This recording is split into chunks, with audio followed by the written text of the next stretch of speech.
Assalamualaikum warahmatullahi wabarakatuh. Alhamdulillahirabbil alamin.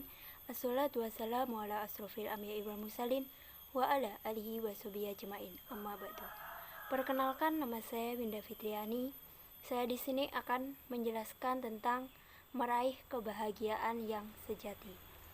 Kebahagiaan adalah salah satu faktor terpenting dalam kehidupan manusia. Setiap orang mendambakannya kebahagiaan seutuhnya di dunia maupun di akhirat. Berbagai cara kita lakukan untuk meraih kebahagiaan. Namun, apakah sebenarnya yang dimaksud dengan kebahagiaan itu? Menurut Seligman 2005, kebahagiaan bersifat subjektif.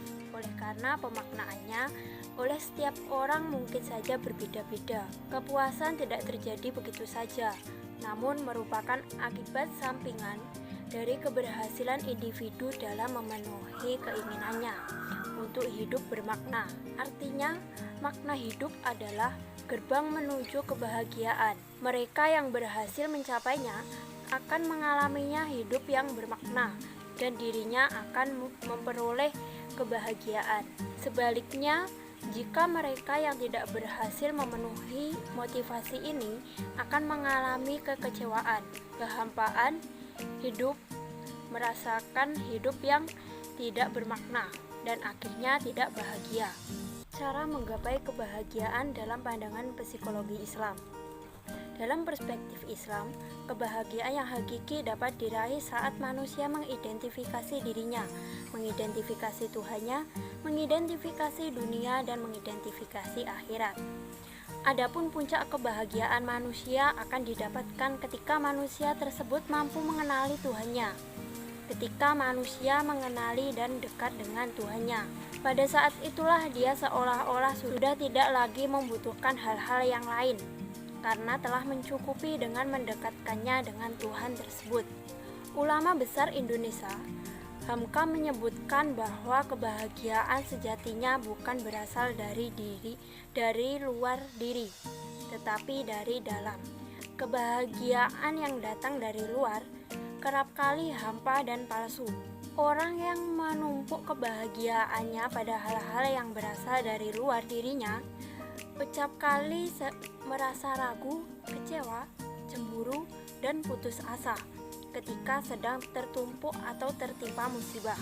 Sebaliknya, jika dia sangat gembira, jika sedang dihujani rahmat, dan lupa bahwa hidup ini bak roda yang berputar, lupa bahwa kesenangan di antara dua masalah dan terletak masalah di antara dua kesenangan. Hamka 2015. Hamka juga menyatakan bahwasanya ketidakbahagiaan manusia sebagian besar bersumber dari ketidakpahaman atas takdir Allah.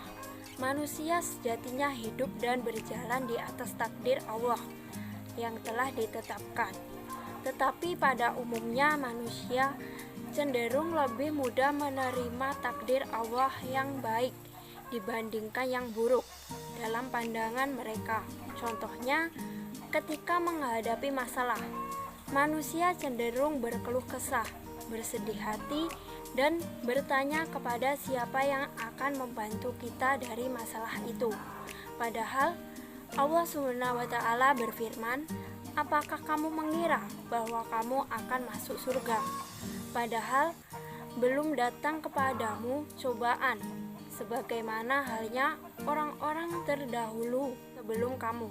Mereka ditimpa oleh malapetaka dan kesengsaraan, serta digoncangkan dengan bermacam-macam cobaan, sehingga berkatalah Rasul dan orang-orang yang setia, bilakah datangnya pertolongan Allah, ingatlah, sesungguhnya pertolongan Allah itu sangatlah dekat." Quran Surat Al-Baqarah ayat 214. Kebanyakan manusia mungkin merasa dekat dengan Allah hanya pada saat sedang beribadah. Sebagian besar tidak menyadari bahwa sesungguhnya setiap saat kita terhubung dengan Allah dan selalu dalam pantauannya. Bahkan hadirnya pertolongan Allah kepada diri kita seringkali tidak kita pahami. Kita merasa sudah curhat, berkeluh kesah kepada Allah, tetapi kita merasa doa kita tidak dikabulkan. Bahkan masalah terasa semakin berat, seolah-olah Allah tidak sayang kepada kita. Padahal pertolongan Allah selalu hadir dengan cara yang tidak terbatas. Bisa jadi hadirnya pertolongan Allah itu dalam bentuk teguran, nasihat, guncangan, senyuman, sindiran, makian, tangisan, pujian, atau bahkan dalam bentuk penolakan atas doa kita. Sekian sedikit penjelasan dari saya. Jika ada kurang lebihnya saya mohon maaf. Wassalamualaikum warahmatullahi wabarakatuh.